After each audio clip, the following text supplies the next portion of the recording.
Hi guys, Josh here, and while Story of Seasons Grand Bazaar is without a doubt one of the best farming games in recent years, like any other game, it's not perfect. So in this video, I would like to discuss 10 changes or fixes that I would bring to the game to make it even better. Nothing major, as I do love the overall direction of the game, and it does a lot of things right, but it could benefit from little tweaks here and there. If you like any of these ideas at any point, leave a like on the video, and let's begin. The very first gripe I noticed early on with this game was how the story is quite short. Most players will get to their World Bazaar rank within the first year, and after that point, there are not that many surprises or new things to unlock. Most of the major content, such as characters, shops, and features, are unlocked as you go from Bazaar rank 1 through 7, which makes that first year very exciting, with new stuff being thrown at you all the time, but then things slow down drastically. Don't get me wrong, there is still a lot to do in the endgame.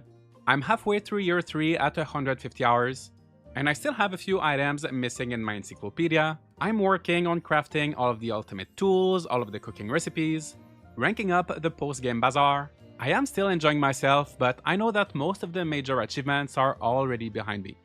I think a simple fix that would have made the pacing of the game feel better would have been to design the story so it takes 2 years instead of 1. This could have been done by increasing the requirements to level up the bazaar, making each rank more expensive or quests more demanding, and maybe adding different difficulty levels to change those values or how much money you make, so that players who want it to be easier or harder could adjust it to their preference. Also, knowing that it takes 2 years for a child to grow, which is longer than in most games, the pacing feels a bit all over the place, where if a player just wants to finish the story, they will probably never see their child grow up. I get that the developers probably wanted to have the first year be very exciting to hook new players in, but there is so much to do, and in fact I hear a lot of players feeling overwhelmed. So I think that if they were to stretch the story over 2 years, there would still be more than enough content. It would maybe be a bit more pleasant for newcomers, and it would also create a more seamless transition between the story content and the endgame content. On a similar note, I wish we had more things to purchase. Without going into spoilers, after the story you are encouraged to make a lot of money, but the tangible things you buy are very few and far between. It feels like most of the money you make ends up going into the void, and there's just not a lot to buy. It is a bit disappointing because right now, like I said, I still have a lot of things to do in the game. I still look forward to the bazaar every week to make money and make some space in my storage. But then once I'm done with my shift, most of the stalls have absolutely nothing to sell. I think this could be resolved with more clothes, more bazaar decor, or simply by having the major upgrades be more expensive. Or, even better, why not have a bit of house and farm customization? I'm not talking here about something like in Olive Town or A New Beginning, where you fully decorate and place things where you want, as I think that would go against a main element of this game, which is that you have a limited number of fields, barns, storage, and it requires you to plan wisely how you'll be using these resources. I would like something more like in Friends of Mineral Town, A Wonderful Life, and a few other past games in the series, where you could either gain a new piece of furniture, or replace things like a carpet, the flooring, or wallpapers. Having a few cosmetic choices like that, maybe changing the color of your roof, the door, the mailbox, having different sets of furniture with different themes, that would give us more things to spend our money on, and allow us to personalize our farm a bit. There is also really not much in terms of upgrading the house, so if it was all up to me, I would like to maybe start the game with no bathroom, maybe even no kitchen, and have an option to build a proper bedroom for the kid. Now let's head to the kitchen, as there are a few things to fix here as well. Most notably, the fact that you cannot use items from your storage while cooking. With the windmills, that logic makes sense because you first have to unlock these boxes that let you access your storage. But inside your house, I struggle a bit more to see the point, since the storage is right here next to the kitchen from the very beginning. On top of that, in the original DS game, you could cook directly from your storage. You spend so much time cooking in Grand Bazaar, there is a ton of ingredients. It can be hard to remember everything, And it would just be so practical to not have to go back and forth all the time between the kitchen and the storage. You know what? Maybe they could sell us the option, make it 2 million, 3 million G if you want, for a smart fridge that would take care of that, and I would be more than excited to save up for it. Also, since there are a lot of recipes, I would love some filters. Sure, you can switch between categories like desserts and side dishes, but let's say I have 300 broccolis, and I'm looking for recipes that use broccolis. Please let me put a broccoli filter. Which brings me to my next point, or my next several points. Some items in this game don't have enough uses. Sure, in every game some stuff will be better than other, but a few changes could make everything feel more balanced. Starting with crops, take the avocado. Keep in mind I'm still missing a few recipes, but right now I can only find 2 using the avocado. The guacamole, which also requires onions and tomatoes, and the poke, which requires salmon, no other fish will work, and soy sauce. So using the avocado is always dependent on other ingredients, which is not necessarily a problem, but these 2 recipes, while they can be useful if trending, or if you need the buffs, in general they're not the best, and there will rarely be a time where you need to grow avocados. It is a similar thing with almonds. I have no clue what to do with those. There are quite a few recipes with the walnuts, the chestnuts, but almonds, it looks like the developers forgot about them. What happened? Maybe we could make almond flour or almond milk to substitute the wheat flour and the cow milk. I think that could be fun, but that is not the case. An even worse one is the soybean flour. There is a lot you can do with soybeans, turn them into tofu, soy sauce, miso, and one of these things is soybean flour, which according to its description is used to make certain desserts, and if you pay attention, desserts is plural. I am missing one recipe in the desserts category, but I keep looking, maybe I'm missing something. I cannot find a single recipe using soybean flour. Again, if you could substitute wheat flour for soybean flour, that could be an interesting alternative. But for now, I'm stuck with these 10 bags that are slowly rotting in my storage. Stepping away from the kitchen and making our way to the blue windmill, I have a problem with oil. I am okay with the fact that certain resources you cannot make from scratch, and you have to buy them in limited supplies, such as curry powder. You cannot just buy 1,000 cans of curry powder every week, as you would be making all of your money with curry, making all of the other dish obsolete. So this limit balances the game in a good way. But when it comes to oil, you can buy 99 per day, so it is not that limited, and you can also make your own using the blue windmill. The problem is, to make your own, you also need that oil from the store. So let's say you want to make olive oil, you will need 1 olive and 1 store-bought oil. Pumpkin oil, it's 1 pumpkin seed, and again 1 oil. There's also nut oil, herb oil, but you get the idea. You have to, I guess, dilute it into some store-bought oil. The issue with that is that selling the oil is not really worth the effort because the profit margin is very small. The best thing to do is cook with it, but except for a few recipes, in most cases you can just use the basic oil that you buy. There is actually one perk of making your own oil, and it is that it will have a star quality. So if you make, let's say, a 7-star olive oil, it will be better than the no star default one, but still, in most cases, it's not worth all of the extra work. I think one simple way to fix that would be to just let us make oil from scratch. If you want, maybe it could be more demanding for the nut and herb oils, but I think it would make a lot more sense if we could make olive oil with just olives, especially since olives are otherwise not used much. While we're at it, give us some avocado oil, and that's another problem solved. There are 2 more things that are not used nearly enough, and these are the bugs and the fish. This game is divided into various passive and active ways of making money. The more passive ones are beekeeping and mushrooms, where you just have to check on them every few days, and they bring you a stable additional source of income without you having to do too much work. Then you have farming and ranching, in between passive and active. It does require a bit of daily maintenance, but you can rely on your crops and your animals to bring the majority of your income as they produce stuff.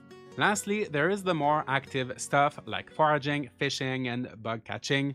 And with those, unless you're currently going out of your way to do them, you won't get anything. Foraging, which includes mining, can be time-consuming, but it pays off incredibly well once you can make accessories. When it comes to bugs and fish, however, even after reaching the highest 7-star quality, the amount of money you get is never worth the time you put into it.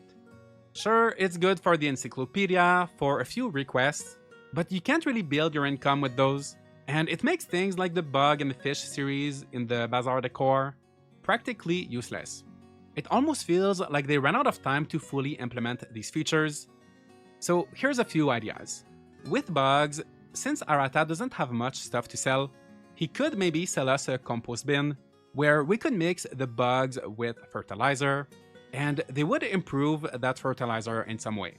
Maybe one type of bugs could increase its quality, another type could make it so the crops will grow faster, another one could add to it a rare crop buff, increase the yield, or even allow the soil to remain watered for an extra day.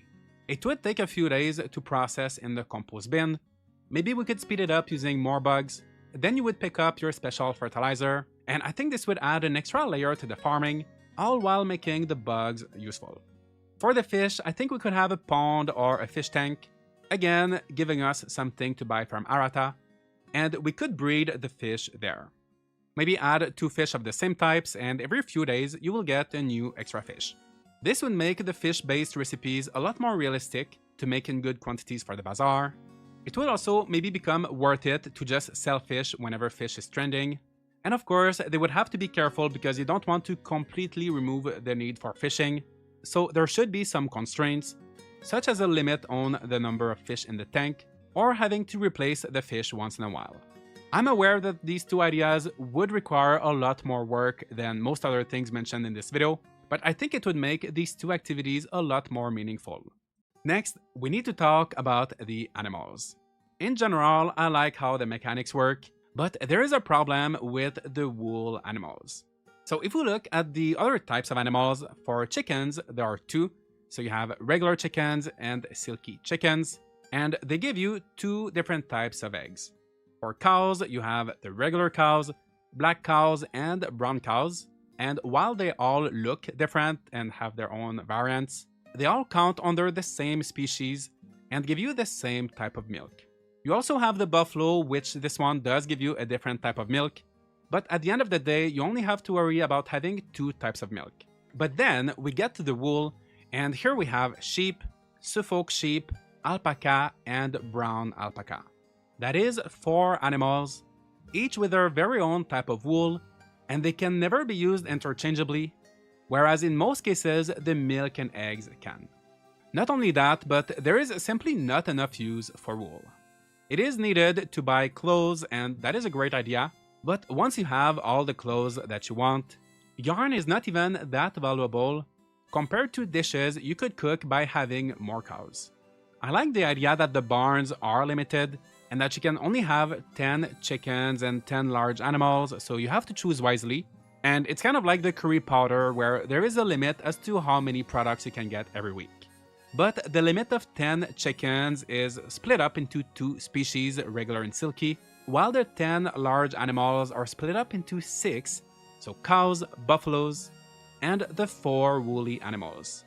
It just does not leave enough space for cows and buffaloes, and I have a few different solutions for that. One, why not combine the 2 varieties of sheep together, and then the 2 alpacas together, where they would function like the black and brown cows, different visually but giving the same products. That way we would still have all of the same cute animals, and someone could get all of them if they really wanted, but you could also just have a single sheep and a single alpaca and you'd be fine. Another solution would be to get rid of 1 or 2 of the large wool animals and replace them with something small to go with the chickens. In some of the previous games, we had Angora rabbits, and I think that having those and reducing the variety of sheep and alpacas would help balance out how things are divided inside the barns. Last solution, just give us more to do with yarn. Dyes are also not used much outside of buying clothes from Karina, and I could see how making her own clothes would maybe defeat the purpose of her shop, but why not let us craft things like blankets or plushies, combining yarn and dyes in one of the windmills. You would sell those at the bazaar just like bouquets or pickles, and it would give a much bigger purpose to our adorable woolly animals. So we have a lot of animals in Grand Bazaar, but also a lot of crops. If I counted correctly, 47 of them, and except for a few odd ones, like I said earlier, avocados, almonds, olives, most of them have their place and are useful. I usually don't like when farming games have crazy quantities of crops just for the sake of quantity, but overall here they did a good job at making all of the crops useful in their own way, and it doesn't feel like too much. However, if you want to max out the quality and value of these crops, you have to enter each one of them in the crops show 3 times. While it is not a necessity, if you want to max out all of your crops, and if my math is correct, you will need to win 141 crop shows, and considering there is one per season, it would take a bit more than 35 years. I am 3 years in, I can see myself playing up to 5, but by that point, there's not going to be much left to do, and there's no way I'll make it to 35 just to say I beat 100% of the game. Most players will not be able to reach gold rank with many crops by the time they stop playing, and I know it's a small detail, but a simple solution I think would be to just let us enter, let's say, 3 crops per show. That would bring the number down from 35 years to 11.5. There would still be a lot of work to do, it wouldn't be overpowered, but it would let us feel the progress in a more satisfying way. Just to be clear, I wouldn't want 3 separate crop shows since there is already about 1 festival per week, and that would become a bit too much. I just want to be able to give up to 3 crops per show and have all of them judged at the same time. Next, this might be one of the most requested additions, but it would be great to have more content related to your family. I absolutely love the cast of characters in Grand Bazaar, all of the cutscenes and events, but after you get married, there is not too much going on. Yes, you have some dinners together during festivals and birthdays, but not much else. While I'm not there yet, I've heard that when your child is grown, they can help with your chores along with your spouse, but I feel like the spouse should be able to help before that, especially since it takes 2 years for the child to grow, and by that time you most likely won't need the help anymore.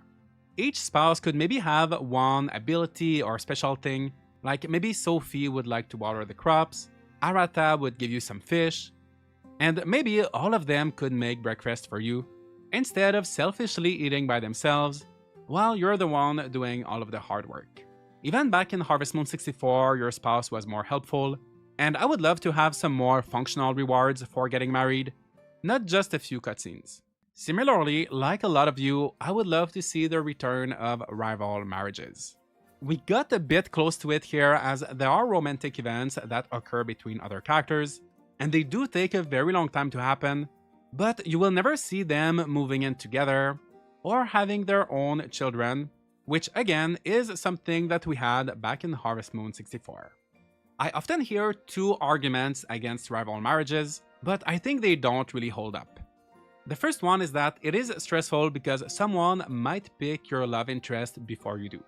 In most of the past games that had rival marriages, you really had to go out of your way for them to happen. Like in 64, you had to be not too close to the girl, all while being very close to the guy who liked her, so it was hard to trigger by accident. Plus, they could just make it so that the characters ask for your permission beforehand. Funnily enough, this is actually the case in Grand Bazaar, where even though they don't get married, they first ask you if they should confess or not.